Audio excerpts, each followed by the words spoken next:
me impressionou bastante a sustentação oral que foi feita da tribuna na semana passada. Anuncio o julgamento da apelação criminal 4419-07, relatoria do ilustre desembargador Marcos Vinícius da Serra da Costa. Está inscrito para sustentação oral o doutor César Augusto Freire Bonfim. É com profundo respeito que me dirijo a essa tribuna para sustentar o recurso deposto em favor do réu, já buscando a reforma da sentença condenatória que impôs a ele uma pena de 6 anos em regime fechado. Em que pese o saber notório do magistrado sentenciante, merece reforma a sentença prolatada em juízo de primeiro grau, razão pela qual começo a adentrar aos fatos. Gostaria de fazer um convite a vossas excelências para analisar por 2 prismas. De um prisma, nós temos uma pessoa que é acusada de ter praticado o tráfico de drogas, que naquele dia do fato em questão, ele era funcionário de uma oficina próxima daquele local, recebeu então por um serviço e foi até o local que era conhecido pelas autoridades policiais como sendo um local de tráfico e consumo de drogas. Confesso, inclusive, nos autos. Saiu ele então de casa com o seu pagamento e foi comprar drogas, literalmente. Por um outro prisma, nós temos então policiais militares que, assumindo o seu turno, receberam então a ordem de serviço para o patrulhamento naquela região. Olharam então os policiais um para os outros e falaram assim: vamos fazer o seguinte, vamos fazer um patrulhamento naquela região, que é conhecida inclusive pelo tráfico de drogas. Obviamente então se dirigiram a ele com as suas motonetas, as suas viaturas policiais, e imaginem então um local que é conhecido por tráfico e consumo de drogas. Quando aparece uma viatura caracterizada, obviamente que todo mundo sai correndo para um lado e para o outro. Se é um local conhecido, se é um local que é frequentado por quem usa drogas em ambiente público, obviamente que ninguém vai querer ficar lá para esperar ser abordado por um policial. Pois bem, nós sabemos então que o réu saiu da sua casa, que também é o local de trabalho, para ir buscar entorpecente para o consumo, e chegando lá sequer conseguiu comprar esse entorpecente. Do ponto de vista das viaturas, das motonetas, dos policiais, virando a esquina, viram uma pessoa que fazia um papel de olheira. Então nós temos 2 réus nesses autos. Essa pessoa que fazia o papel de olheira, na visão dos policiais, começou a sinalizar para quem eu represento, então, para o apelante. Olha, a polícia chegou, corre. Obviamente que ele não correu, estava no local, e os policiais, então, alcançaram tanto a pessoa que fez a sinalização, quanto o apelante nesse momento. Cumpre ressaltar que no início da operação, segundo o apelante, foi por volta de 8 horas da noite. Contudo, foram ouvidos na delegacia na calada da madrugada, por volta de 3 horas da madrugada. Em princípio, eu até, não menosprezando a sustentação do colega anterior, que ele falou apenas 1 quilo, né, de droga apreendida, eu vi até o desembargador levantar assim, apenas 1 quilo. Nós estamos falando nesse caso aqui de 5 gramas. De 5 gramas, que supostamente estariam com o apelante. Na versão inicial dos policiais, ao visualizar a viatura, ou seja, as motonetas, ele estava sentado em um local, levantou-se e foi em sentido contrário, e eles alcançaram e lograram êxito em pegá-lo. Aqui, eu gostaria de chamar a atenção para o silogismo. O silogismo é uma que se baseia na dedução, ou seja, é um processo mental que, a partir de premissas gerais, se chega a uma conclusão. Temos, então, a premissa maior, a premissa menor e a conclusão. Em relação ao direito penal, pode ser usado, não há problema, mas sempre com um pouco de cautela. Nós podemos perceber no processo penal efeitos nocivos desse silogismo. A criação, por exemplo, de conclusões precipitadas. Imagine-se chegando com uma viatura, uma moto, pessoas correndo para um lado e para o outro, e o policial consegue, de cima de uma moto, enxergar 5 gramas de crack, de maconha, dentro de um pote de M&M's e atribuir a ele. Esse silogismo também pode causar um risco de discriminação e, às vezes, até abuso de poder, prejuízo à presunção de inocência. E os policiais, como se pode ver a partir da instrução, da audiência de instrução e julgamento, é muito claro isso. Por quê? A gente tem que fazer uma observação aqui que o artigo 155 veda que haja qualquer tipo de condenação com base apenas em depoimentos colhidos em sede de delegacia. Infelizmente, o juízo, antes de iniciar a audiência, tem o hábito, através do seu assessor, de encaminhar os boletins de ocorrência aos policiais. Qual é a chance de defesa? Qual é a chance de uma qualidade de um depoimento de um policial que, em tese, tem fé pública, mas essa fé pública não deve ser vista como algo concreto, que não pode ser discutido, que não pode ser contraditado, se ele, 5 minutos antes de prestar o seu depoimento, recebeu uma cópia integral do seu boletim de ocorrência? Acabou qualquer chance de defesa. A defesa iniciou, inclusive, a instrução perguntando aos policiais: o senhor recebeu cópia do boletim de ocorrência? Porque o artigo 204, ele vai falar de apontamentos para quando uma testemunha tiver esquecimento, e a gente tem um outro problema, talvez causado pelo Poder Executivo, que é de não colocar câmeras corporais nos policiais. Não ia precisar esse tipo de discussão, não ia precisar se preocupar se o policial se esqueceu ou não. Então o Poder Judiciário deu um jeitinho, enquanto o Poder Executivo não coloca as câmeras corporais nos policiais, envia 5 minutos antes da audiência, por força do artigo 155.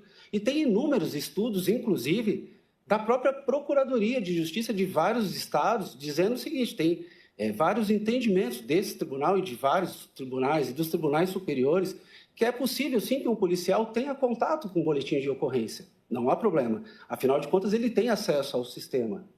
Agora, em termos de judiciário, em termos de promotoria, no caso de esquecimento, o entendimento é que se possa fazer meros apontamentos do boletim com o fim de colher a prova com maior fidedignidade por parte da autoridade policial. Veja, nós estamos falando de uma situação em que não tem câmera. Ninguém vai consumir droga em frente a uma câmera de algum local público. Ninguém vai trazer como testemunha, como aduziu o magistrado: o réu não conseguiu comprovar, não trouxe testemunhas.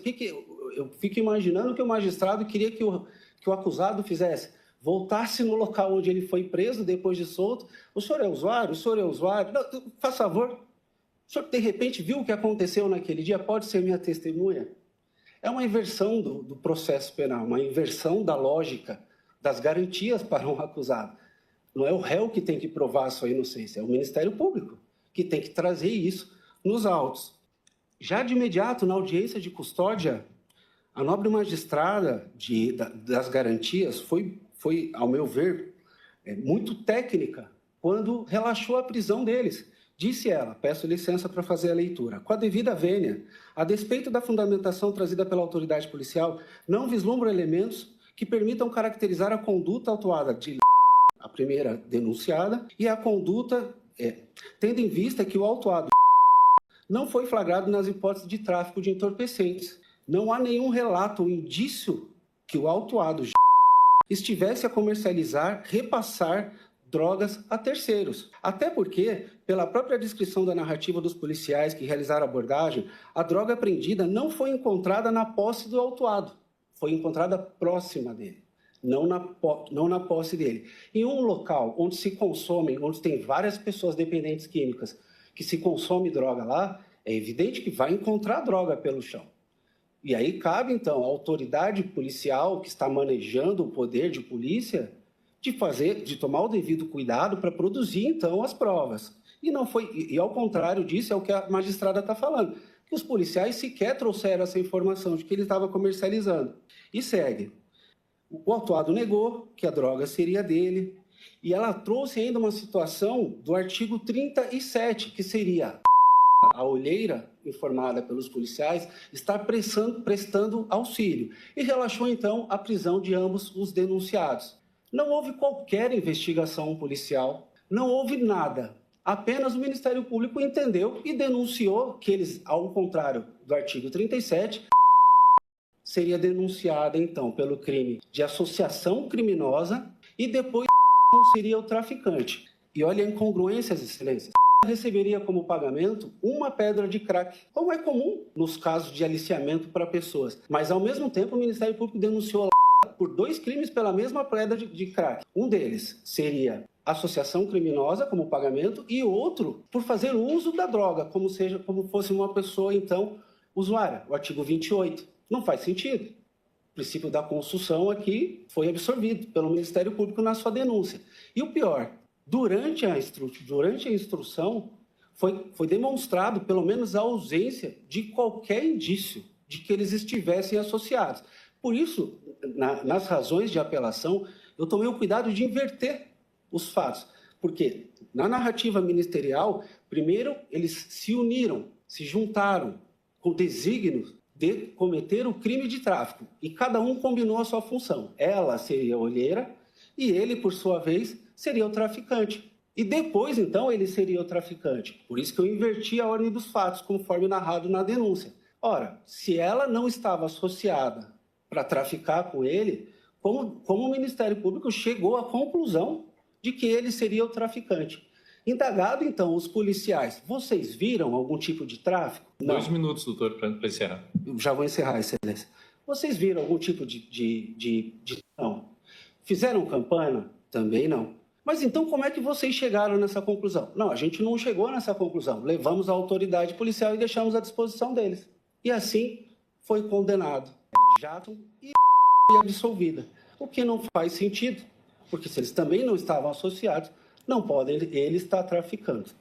Para concluir, trago a questão do silogismo. Indagados, vários policiais disseram assim: eu acho que ele estava traficando. Eu acho é muito pouco para uma condenação em 5 anos no regime fechado.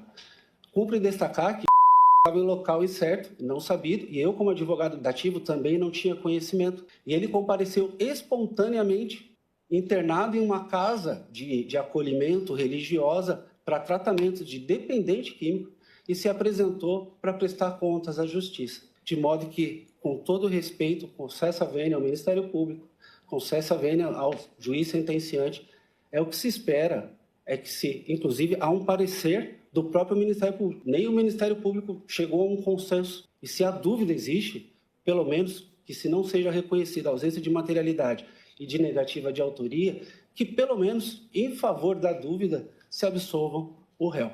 E não como foi imputado pelo juízo de primeiro grau, que o réu teria que provar a sua absolvição. É como se manifesta essa defesa. Agradeço a todas as excelências. Obrigado, doutor. Tem a palavra o eminente desembargador relator.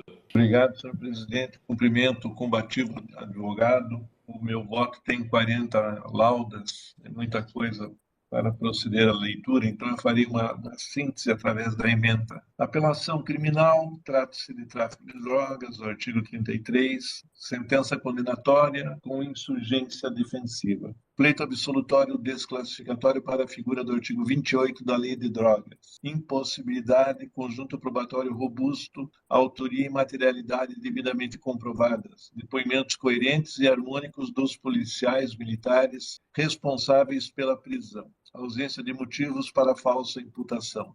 Elevado valor probante.